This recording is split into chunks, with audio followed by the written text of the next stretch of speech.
Bakit tumukol sa pitik sa sangan ng isang kahoy?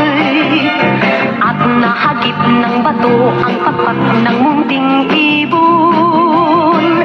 Dahil sa sakit, di na nga kaya pang lumipad. At ang nangyari ay nahulog, ngunit parang taong bumigkas.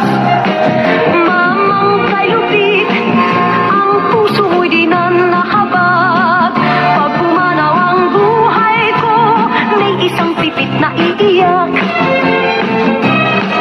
Mamang kay Lupit, ang puso mo'y di na nahabag.